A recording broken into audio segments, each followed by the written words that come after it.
Eso significa que respetar nuestras raíces ancestrales, ¿no es cierto? Y poder comunicar con ese mismo Dios. Yo en resumen les digo, compañeros, la única religión en el mundo, hay una única religión en el mundo, que es el amor. Y ese amor nos enseñó ese taite, ese abuelo, ese hermano, como lo conocemos, yo al menos reconozco como un guerrero que cambió a la humanidad, que es Jesucristo. Entonces en esa unidad, queridos familias, queridos compañeros, hermanas, que la religión no nos divida. Por el contrario, con nuestra diferencia, no solo cultural, religiosa, política, organizativa, que nos permita unir. Y esa unidad realmente que podamos hacer escuchar en cualquier latitud del mundo, compañeros. Entonces, todos sobre la palabra que dijo el pastor, ¿no es cierto? La palabra, amor. Hay que amar como a uno mismo, ¿no es cierto? Amar al prójimo como a uno mismo. Amar a Dios. Y ese Dios es la representación para nosotros, la representación dentro de la madre naturaleza. Lo que es la madre naturaleza está en nosotros. Nosotros somos la representación física, biológica de la madre naturaleza. Y en muchas veces defender a la madre naturaleza no es por la naturaleza, sino porque nosotros dependemos de ella. Nosotros vivimos de ella. En este momento creo que es una urgencia para todos los seres humanos, realmente cómo vamos a salvar a nuestra madre tierra, porque estamos viendo que estamos yendo sin retorno. Y ahí no va a acabar ciertos seres vivos. Los que más estamos en juego somos los seres humanos, compañeros. Con ese pequeño preámbulo hemos decidido, y ahí quiero mandar también este saludo a nuestros compañeros dirigentes nacionales, nuestro compañero presidente, la autoridad mayor de nuestra CONAI, en nuestra organización CONAI, es el compañero Jaime Vargas, quien también estábamos en España, que habíamos compartido una jornada para hacer escuchar al mundo cuál es la vocería de los pueblos indígenas. Y así también a nuestros compañeros de las organizaciones que juntos luchamos en este proceso. No ha sido solo de los pueblos indígenas, sino de la mayoría de los ecuatorianos que estábamos en desacuerdo frente a una medida económica que realmente afectaba a todos, ¿no es cierto? Incluso los que están aquí, compañeros. Por ello mandar ese saludo también a nuestro compañero presidente de la FEINE, Eustaquio Toala, ¿no es cierto?, que lo reconocemos como autoridad, y así también a los compañeros de la FENOCIN, sobre todo las bases que han estado luchando juntos en beneficio de la mayoría de los ecuatorianos. En ese proceso, compañeros, el mes de octubre ha sido un proceso muy doloroso. Hemos perdido hermanos, hemos perdido vidas de nuestros hermanos y hermanas. Muchos compañeros han quedado sin un organismo para toda la vida, como son los ojos. De pronto en este momento estamos teniendo también compañeros que tienen aún perdigones en el pulmón y tienen que esperar para poder extirpar aquello. Compañeros que están fracturados, el cráneo, tienen que entrar en un proceso bastante complicado en términos de salud, que puedan recuperar. Compañeros que perdieron toda la mandíbula por impactos directos de bomba lacrimógena. Todos esos temas realmente es doloroso. Y nosotros no hemos salido porque queríamos ir a hacer un acto de violencia. Nosotros nos defendimos frente a una medida, y realmente es muy doloroso que los gobernantes, en este caso, en lugar de resolver los problemas, nos devuelvan, ¿no es cierto?, con violencia. Por eso, para analizar el tema del mes de octubre, hay que analizar en su máxima dimensión lo que pasó, ¿no? Creemos que hay un profundo racismo todavía en nuestra sociedad, aflorado ahora. Hay sectores sociales, sectores económicos que a nosotros quieren ver como humillación. Nosotros no aceptamos de manera unilateral. Somos ecuatorianos, somos hermanos indígenas. Cualquier cosa que hablamos de igual a igual, respetando lo que somos, con nuestras diferencias, pero hablamos de igual a igual. No queremos un movimiento indígena o nuestros dirigentes sumidos, arrodillados, cabizbajos, no. Porque ya es un tiempo del siglo, ¿no es cierto?, que no podemos estar en esas condiciones. Todos nos merecemos respeto, y por ello hemos exigido que haya respeto también como pueblos indígenas, no solo en el Ecuador, sino a nivel continental y a nivel mundial. Entonces, este primer punto para el mes de octubre, ahora vemos que hay un nivel de recrudecimiento. Hola. Hay un problema sobre el tema del racismo, de xenofobia, y en algunos sectores incluso que es de fascismo. Por eso a nuestros hermanos, ¿no es cierto? Hay algunos que se creen medios de comunicación, han dicho, indio encontrado, indio a la cárcel. Si son 100 hay que meter a la cárcel, si son 200 hay que enviar a la cárcel, hasta que acaben, dice. Eso ustedes creen que ni por burla se puede aceptar, ni los indígenas, ni los ecuatorianos, ni en ninguna parte del mundo, compañeros. Por ello hemos denunciado estos actos de racismo que son altamente violentos. Y esos, los que están en este momento generando estos niveles de reacción, no tienen ningún proceso aperturado. Pero nosotros, compañeros, los dirigentes, los compañeros de organizaciones de base, la población en su conjunto que salimos a defender un derecho, en este momento tenemos más de 317 compañeros con procesos judiciales. Nos imputan responsabilidades por terrorismo, nos dicen que hemos sido secuestradores, que hemos instigado a la violencia. Instigar es iniciar, el origen. Nosotros nunca hemos iniciado, nunca hemos instigado. Lo único que hicimos es defender, y defender con dignidad, compañeras y compañeros. Hay estos procesos judiciales que están por rebelión, y nosotros hemos dicho, el derecho, en este caso, a la protesta, el derecho a la lucha, es un derecho humano, y no es de los ecuatorianos. La Primera y Segunda Guerra Mundial, después de todo lo que pasó, si recordamos, ¿no es cierto?, en la historia que pasó con los hermanos judíos, que pasó en Alemania, todas esas que cobraron millones y millones de vidas. Frente a ellos salieron derechos de los seres humanos, que están institucionalizados a nivel global. El derecho a la protesta, el derecho a la libre expresión, el derecho a la libre asociación, son derechos humanos de primera generación. Y en este momento se pretende judicializar, criminalizar en todas partes del mundo. Por ello hemos dicho que no aceptamos imposiciones, sino el pueblo va a luchar para que esos derechos humanos sean respetados en cualquier parte del mundo. Un segundo criterio, compañeros, para lo que ha pasado en el mes de octubre, es un tema económico, compañeros. Hay que decirlo con toda la claridad. No es un tema cultural, ni es un tema étnico. Que dicen, ¿no es cierto?, son 7% de indígenas, ¿cómo quieren imponer?, dice, a la mayoría de los ecuatorianos. Nosotros hemos dicho que no es un problema cultural. Si es verdad que en este caso la mayoría de los pueblos indígenas levantamos, pero permitió, compañeros, demostrar también al país y al mundo lo que realmente somos los ecuatorianos. Somos altamente indígenas. Practicamos nuestras condiciones culturales, la minga, la solidaridad. ¿Cómo realmente se enfrentó? Ahí no estábamos viendo quién es indígena, quién es cholo, mestizo, blanco o afro. Ahí unimos todo, la mayoría del pueblo ecuatoriano, siendo mestizos, siendo cholos, siendo montubios, siendo hermanos afros, siendo indígenas. ¿Por qué? Porque siempre nos hemos respetado en esa diversidad. Pero las vocerías principales salieron, ¿no es cierto?, a hacer este ataque a los pueblos indígenas.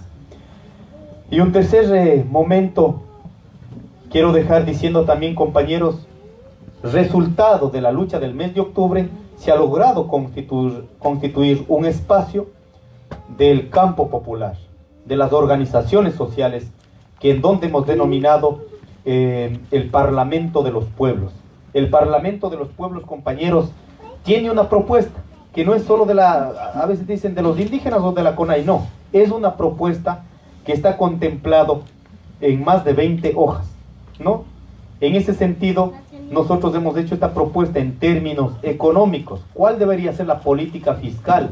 ¿Cuál debería ser la política tributaria? ¿Cuál debería ser la política crediticia en el Ecuador? ¿Cuál debe ser la política de la macroeconomía? ¿Cómo debe haber políticas públicas para que garanticen a los pequeños, medianos productores dónde está la economía básica? En ese sentido, nosotros hemos dicho, no es que hemos salido a botar las piedras como han pretendido posesionar por violentos. Hemos hecho el derecho a la protesta, pero también hemos puesto el derecho a la propuesta.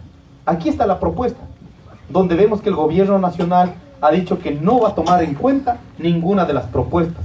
Por ello hemos dicho, en un proceso de diálogo, las propuestas son para debatir y para poder llegar a consensos. No hay imposiciones ni hay verdades absolutas. Aquí discutimos una verdad a partir de una realidad. Por ello, compañeros, también contempla dentro de las propuestas, ¿qué pensamos en este caso, ¿no es cierto?, con las políticas de diferentes políticas sectoriales, digamos, con los trabajadores, con los obreros? ¿Qué pasa en este caso con los trabajadores informales? En muchas veces se garantiza a los grandes grupos económicos que, si bien es cierto, reconocemos que hay una base de empleo, pero no son los que dan absolutamente a todos. Sostenemos sobre todo los que estamos produciendo en el campo, ¿no es cierto? Muchas veces se beneficia a un cierto grupo, pero a los compañeros que sostenemos esta economía, a veces salimos a vender, ¿no es cierto?, en los diferentes espacios, nos persiguen, hay políticas de persecución a la pobreza, en lugar de garantizar los mecanismos para que los compañeros y compañeras que hacemos comercio, por ejemplo, más bien ponemos policías municipales y realmente perseguimos a los compañeros que están en este caso, haciendo una actividad económica. Todos esos temas, hemos dicho, hay que discutirla, no puede quedar únicamente en una discusión cerrada desde la visión del gobierno nacional. Y así también hemos dicho, para que podamos discutir la estructura general de la sociedad, el tema cultural, el tema económico, tenemos que referirnos al principio fundamental con el que está constituido en este momento el Estado plurinacional. El Estado plurinacional y la sociedad intercultural, ¿no es cierto? El principio de la unidad en la diversidad, pero que realmente podamos, en este caso, topar en dónde está generando mayores desigualdades. Si no lo hacemos eso, compañeros, podemos seguir generando procesos de lucha. Si no hay respuestas, simplemente no va a tener resultados en ese sentido. Así también hemos dicho, compañeros, que podemos en este momento se enfrenta en el Ecuador un hueco fiscal, como llaman los economistas, ¿no es cierto? Necesitamos una base económica para que se iguale. Tanto ha habido ingresos, ha entrado menos ingresos y hemos tenido que gastar más. Pero para ello mismo necesitamos hacer una revisión general, porque lo que pasó en el mes de octubre, con toda la movilización, se ha querido reducir únicamente a la discusión de los subsidios. Hay que pensar en una política de subsidios, pero no puede ser de manera unilateral, hay que hacer programada, en este caso con tiempos, para que no afecte a la economía. Si es que topamos en ese sentido, tiene que haber una política que compense, para que en este caso no sean los sectores más empobrecidos los que carguen en este caso la crisis que han generado. Este sistema ha generado un problema central, no es solo en el Ecuador, sino a nivel global, pero no pueden que esas crisis, no pueden pagar los más pobres, los más necesitados. Por ello hemos dicho, discutamos de manera integral para que esto suceda, ¿no es cierto?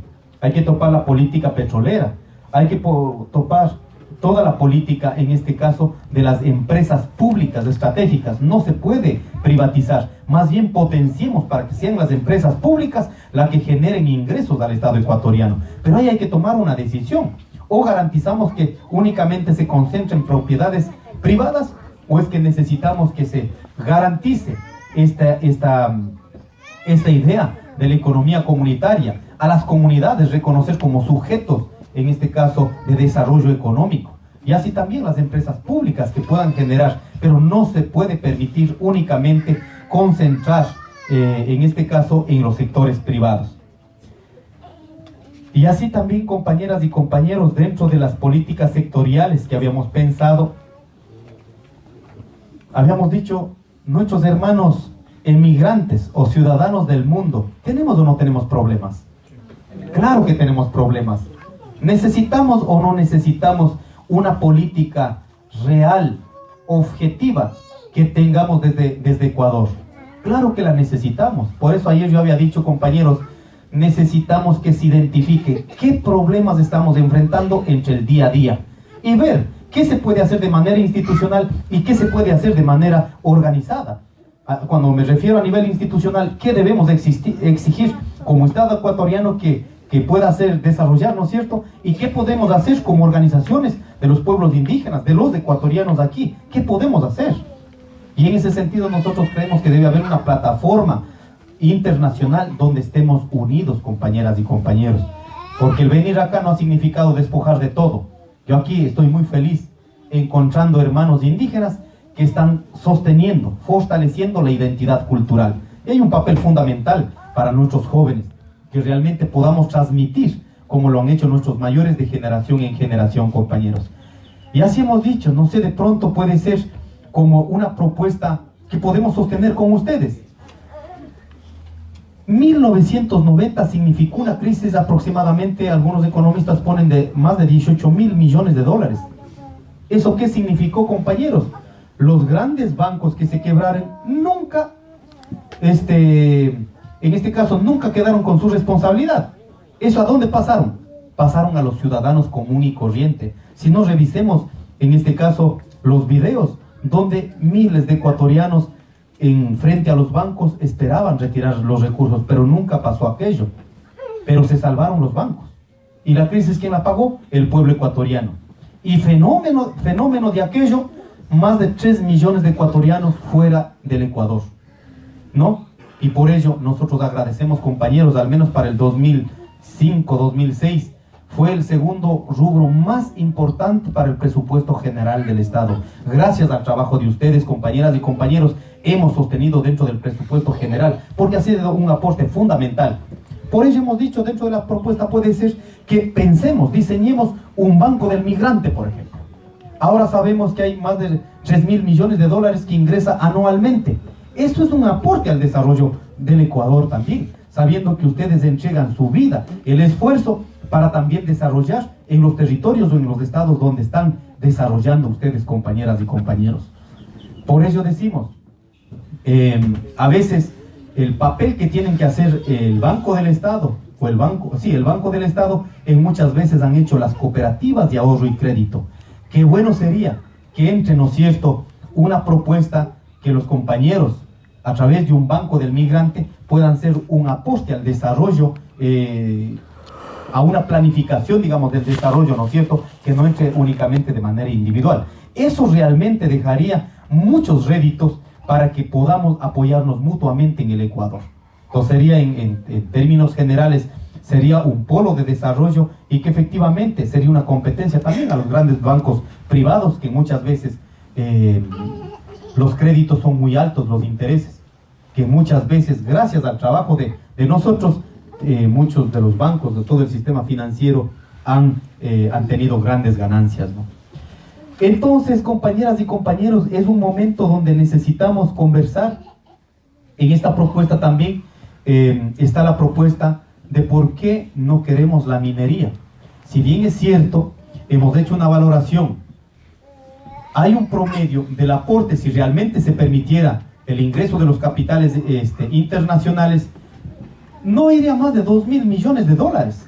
O sea, en otras palabras, de acuerdo al Producto Interno Bruto, apenas sería el 2 puntos, ¿no es cierto? Entonces, no es un problema de que vengan o no vengan a invertir. El problema es que cuando vienen a invertir y cuando es en minería o en petróleo, ¿en dónde queda la mayor cantidad de utilidades? Quedan en las grandes empresas multinacionales dedicadas a esta actividad económica. Legalmente, por ejemplo, nosotros tenemos una parte de la regalía que se beneficia el Estado ecuatoriano. Pero decimos, a cambio de esa regalía, en 25 años en una primera etapa, y si es que sobren 50 años, ¿qué vamos a tener después de 50 años, compañeros? Vamos a tener huecos inmensos. Vamos a acabar, en este caso, con la madre naturaleza, donde en este momento están sirviendo como un colchón para la reserva del agua. Vamos a ver qué está pasando en la cordillera del Cóndor. Más de 240 afluentes de agua. ¿Qué va a pasar después de 25 años? Simplemente se desaparece toda esa biodiversidad. Por ello hemos dicho, en el tema minero, y está en la propuesta, se debe rediscutir la política extractiva. Necesitamos más bien fortalecer lo que ya sabemos hacer los ecuatorianos, que es agricultura, ganadería. Eso mejoremos, fortalezcamos y a partir de ello tener una economía mucho más sustentable, no una economía dependiente que seguramente acabará en los próximos años. Y así también estamos viendo que muchos países han desarrollado esta política de turismo. Entonces veamos estos lugares altamente biodiversos, sagrados, cómo podemos generar una política de turismo. Eso está en las propuestas que ha sido presentada en el Parlamento de los Pueblos.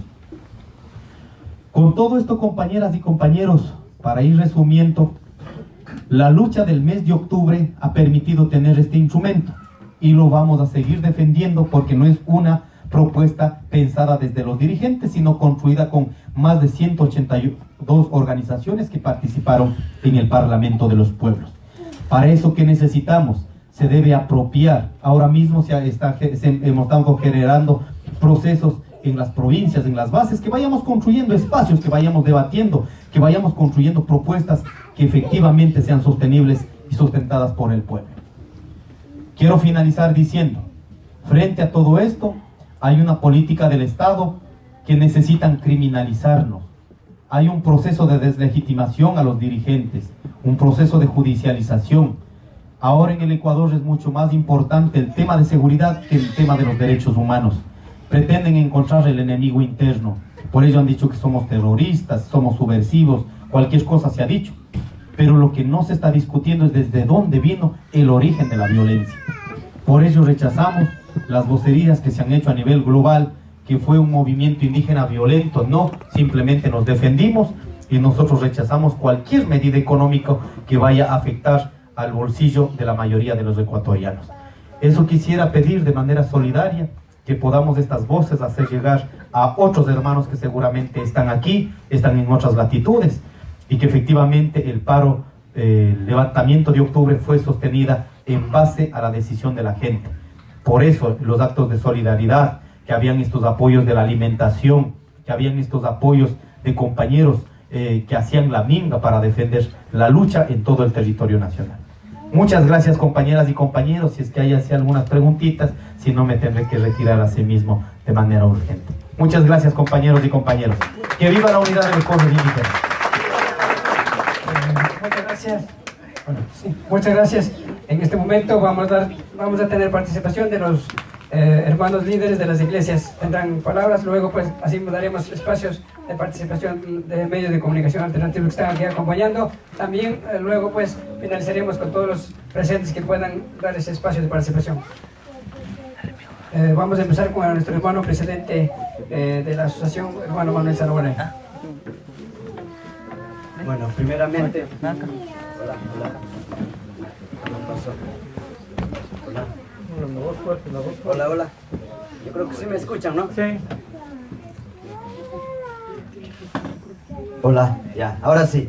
Bueno, primeramente saludo en el nombre del Señor. Muy buenas noches. Luego doy una palabra, no tengo de dónde, pero lo digo. Muchas gracias por estar frente, luchando por nuestros derechos. Quizás nosotros como inmigrantes ya estamos algunos años en este país, de la cual quizás habíamos desconocido un poco lo que está pasando en nuestro país, pero a ver toda esa medio de comunicaciones alternos, habíamos dado cuenta de lo que está pasando y nosotros como iglesias hemos estado reuniendo a pedir a Dios que Dios mismo cambie el corazón, porque el problema no es el hombre, sino el corazón de los seres humanos, como rato estábamos diciendo, que no hay amor, no hay comprensión, y por lo cual empieza todos los males.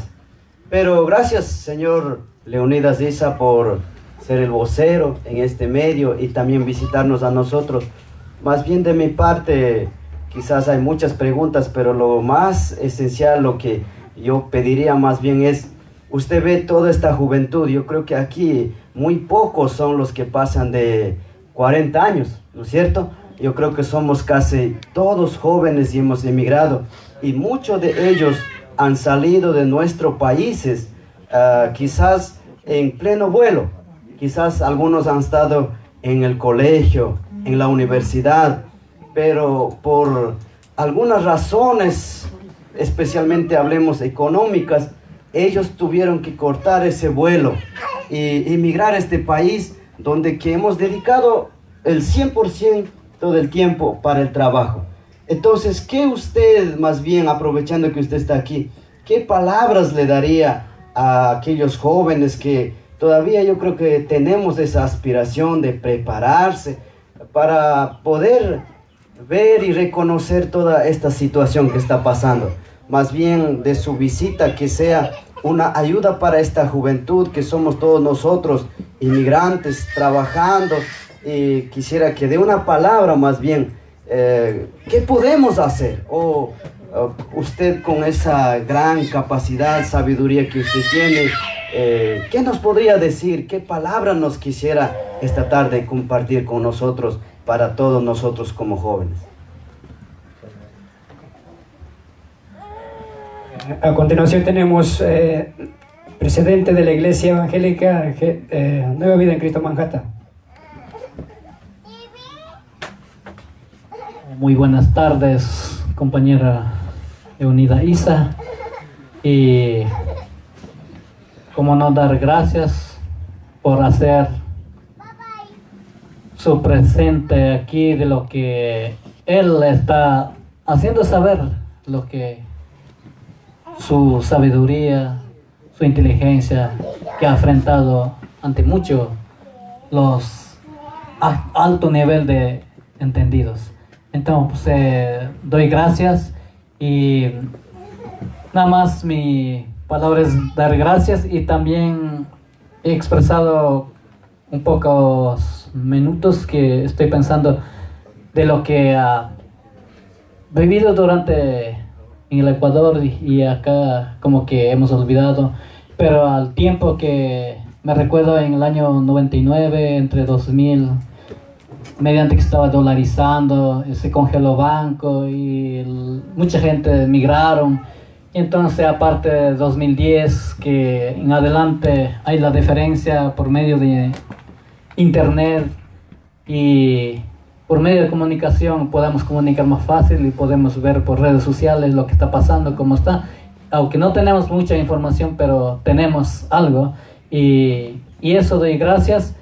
Y pues nada más, mi palabra, mi expresión ha sido eso, pues. Y amados, queridos compatriotas, el pueblo del Ecuador. Muchas gracias. A continuación vamos a dar paso a nuestro hermano Gregorio Cayambe, quien es presidente de la Iglesia Esperanza Divina de Queens.